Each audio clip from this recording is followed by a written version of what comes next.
quais são as explicações para o baixo crescimento da economia brasileira? Acompanhe com a gente!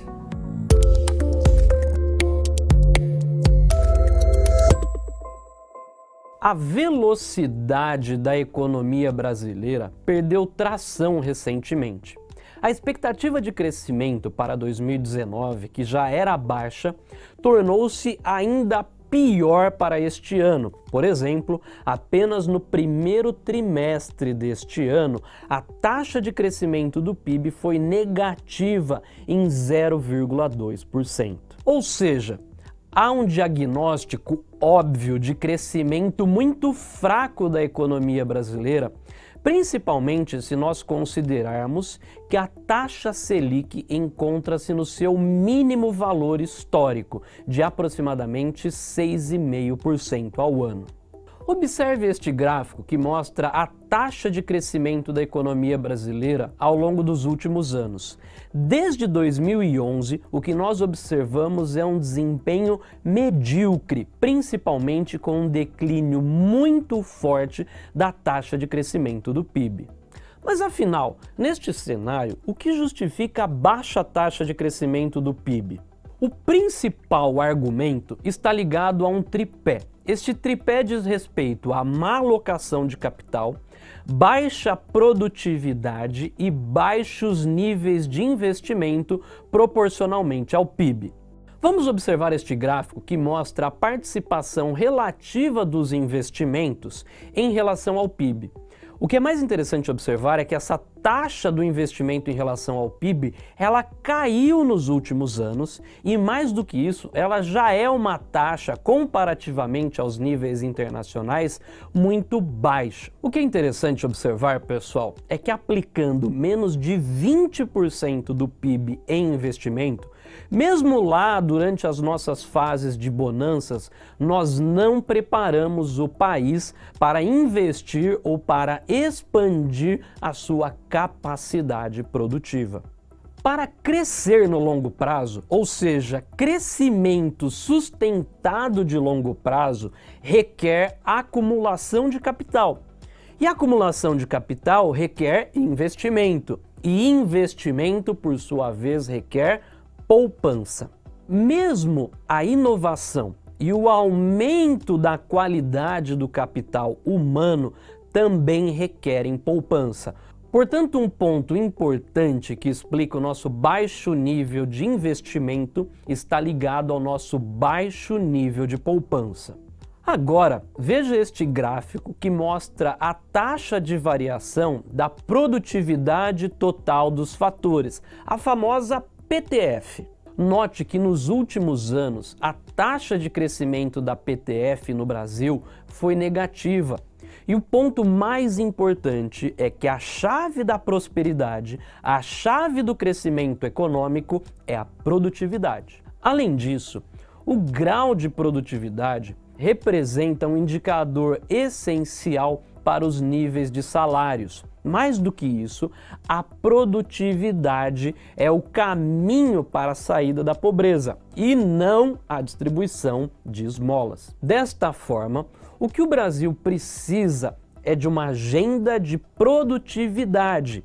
É importante mencionar que a produtividade é a chave do crescimento econômico. Aliás, produtividade também depende justamente de acumulação de capital e de inovação. Por outro lado, nós não conseguimos estas variáveis sem elevadas taxas de poupança e investimento. O pilar essencial da nossa baixa taxa de crescimento está ligado justamente a esse tripé: má alocação de capital, estagnação da produtividade e baixos níveis de investimento. No entanto, outros fatores também contribuem para a nossa baixa taxa de crescimento. Um ponto importante é a mudança estrutural dos gastos do governo. Veja neste gráfico a evolução da taxa de crescimento real dos gastos do governo.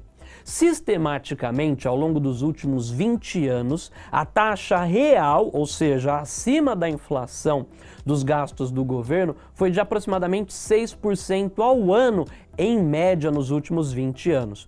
Por outro lado, se nós observarmos no período mais recente, em função até mesmo do teto dos gastos, este valor tem permanecido próximo a zero ou até mesmo sendo negativo.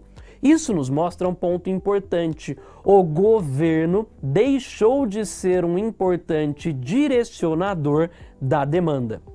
Ou seja, o governo sempre foi um direcionador muito importante de uma parcela da demanda final e que hoje está ausente. Um exemplo típico é basicamente olhar a redução do nível de investimento do governo, principalmente com obras de infraestrutura ou até mesmo com as despesas discricionárias. Discricionárias são aquelas despesas que o governo tem algum tipo de controle, diferentemente das despesas obrigatórias. Um outro aspecto que também pesa sobre o nosso crescimento é a incerteza econômica e política.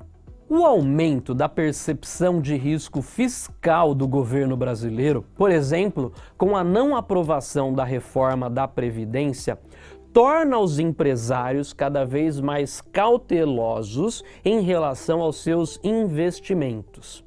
Para alguns empresários, a queda do risco, seja por exemplo trazida pela aprovação da reforma da Previdência, já é suficiente para a retomada dos investimentos que estavam represados. Por outro lado, como o nosso grupo de empresários é muito heterogêneo, para outros há uma necessidade de redução da Selic para valores ainda abaixo dos atuais 6,5% ao ano. Além disso, planos de reforma ambiciosos, tal como o da reforma tributária, mas que foram pouco detalhados, também acabam gerando uma represália ou repressão de investimento, porque os investidores esperam novas informações ou novas expectativas em relação a estes projetos. E um último aspecto, o qual nós já comentamos neste canal e que também é um driver para o nosso crescimento, está ligado à nossa economia ser muito fechada. Pessoal, eu acho que fica muito claro que as nossas ineficiências produtivas e o capital humano explicam uma parcela do nosso atraso. Além de tudo isso, pessoal, é extremamente importante que nós façamos as reformas institucionais, ou seja, tais como a própria reforma tributária, mas reformas que tragam de alguma forma previsibilidade e segurança ao investidor.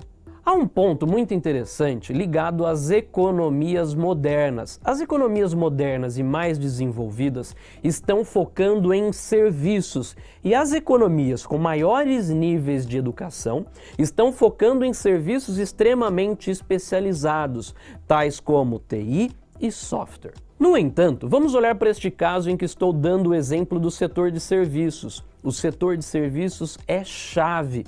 E com baixa educação, note que o pior setor tende a ser o setor de serviços. Veja você mesmo, quanto tempo faz que foi num restaurante e foi muito mal atendido. O mais importante, pessoal, é que as reformas sobre a ótica da oferta são muito mais promissoras do que uma expansão fiscal, a qual nós não iremos considerar, principalmente dada a débil situação fiscal do Estado brasileiro.